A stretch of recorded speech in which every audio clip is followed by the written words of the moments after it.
Amis de langue française, je vous salue en Jésus-Christ.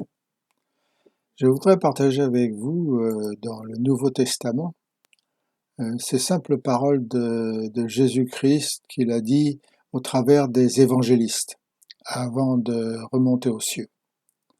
Et voici ce qu'il dit, écoutez bien, c'est important. Allez et faites des disciples de toutes les nations. Ça c'est dans Matthieu.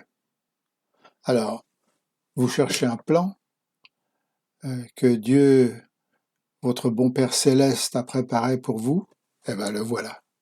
Il y a tant de chrétiens aujourd'hui qui se demandent ce que Dieu attend d'eux. Voici donc cette réponse que nous donne ici l'évangile de Marc. Allez dans tout le monde entier, partagez la bonne nouvelle de l'évangile à toute la création.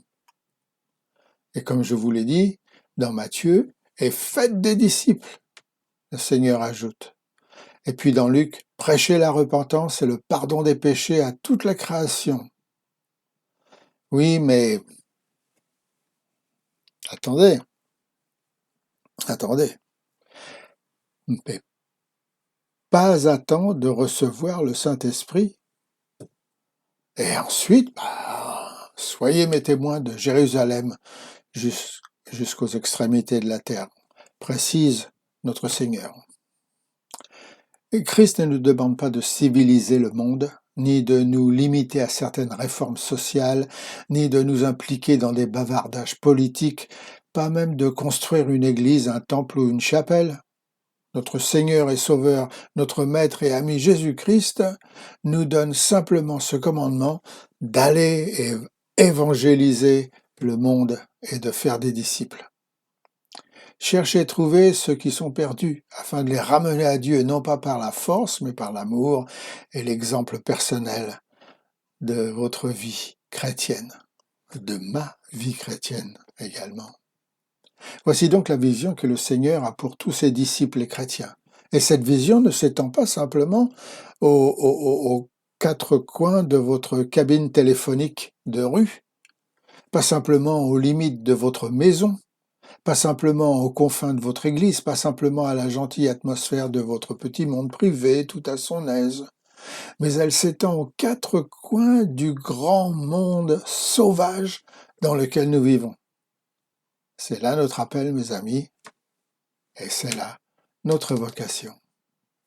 Et pourtant, il y a beaucoup de chrétiens, et parmi eux, des salutistes, qui proclament à haute voix qu'ils préfèrent adorer Dieu le dimanche, et de 10h à midi, attention, parce que cela leur convient, au lieu de sortir tout le temps pour partager la bonne nouvelle du salut en Jésus-Christ. Major, entre nous, la religion, c'est une affaire privée. Ces chrétiens-là désobéissent-ils à l'appel? Bien sûr. Et en désobéissant, ils perdent progressivement leur propre salut. Car le Christ ne nous a jamais demandé de l'adorer une ou deux fois le dimanche, mais de chercher et de trouver les perdus tous les jours. Alors pourquoi est-il important pour nous d'évangéliser? Il est important parce que Christ lui-même nous a ordonné de le faire. Parce que c'était sa dernière volonté pour tous ses disciples ici-bas sur la terre. Parce que nous sommes maintenant sous le temps de la grâce.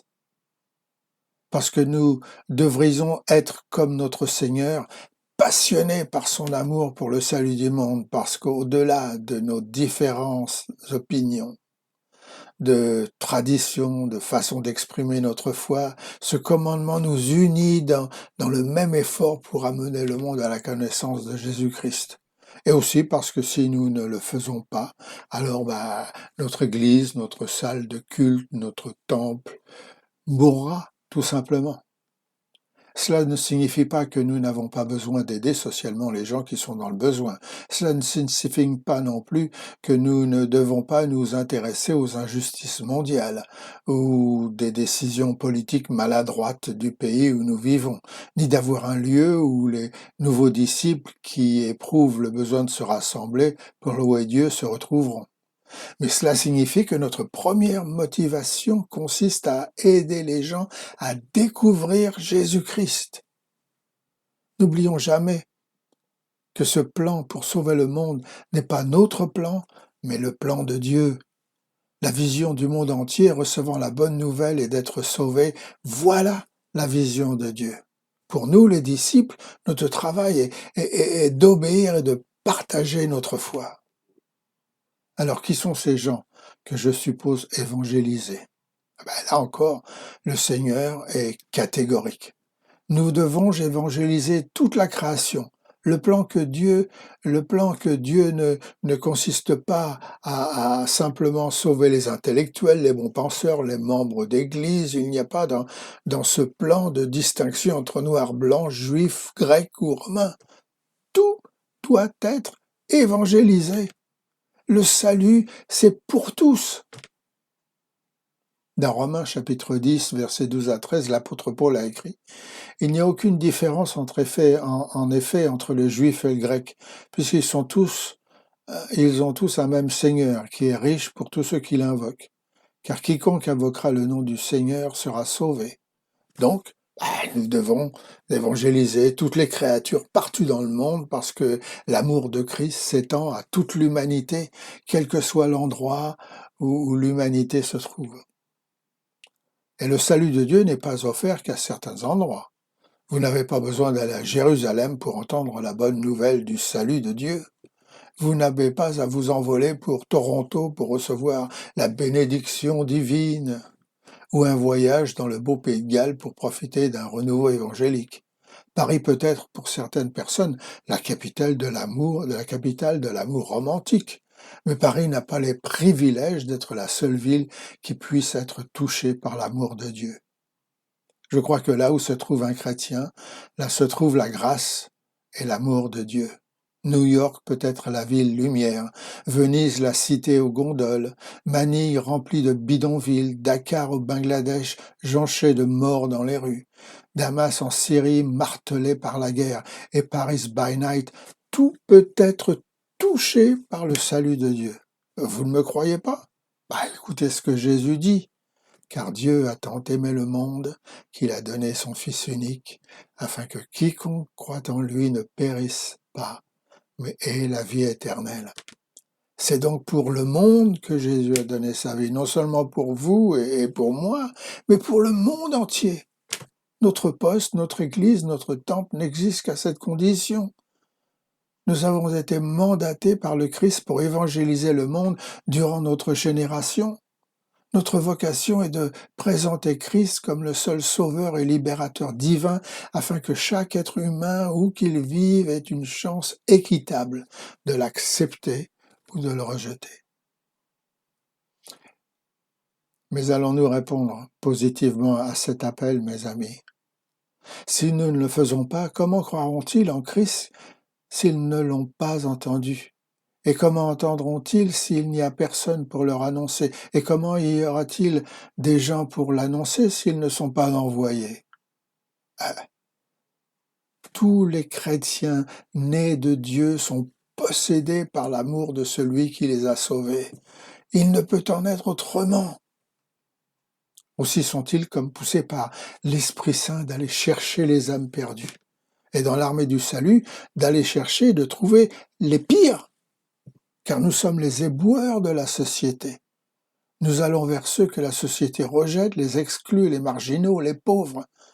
Mais si vous n'obéissez pas volontairement à cette demande, alors vous devez reconsidérer votre vie chrétienne. Réalisez-vous à quel point aujourd'hui, combien les gens ont besoin d'être sauvés de leur égoïsme, de leur fierté, de leur jalousie, de leur mauvaise humeur, de leur immoralité, de leur vanité? Oui, je le sais, dites-vous, mais qu'allez-vous faire? Le temps de proclamer l'Évangile est limité. Le temps est limité, mon temps est limité. Il y a chez Dieu un certain état d'urgence. Tous les disciples dans le Nouveau Testament s'accordent à dire que les temps sont courts. Aimez-vous suffisamment les gens pour les voir sauvés avant qu'il ne soit trop tard?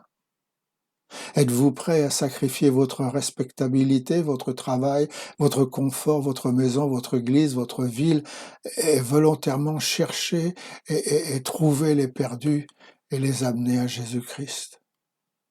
Major, je suis trop vieux maintenant pour traverser le monde.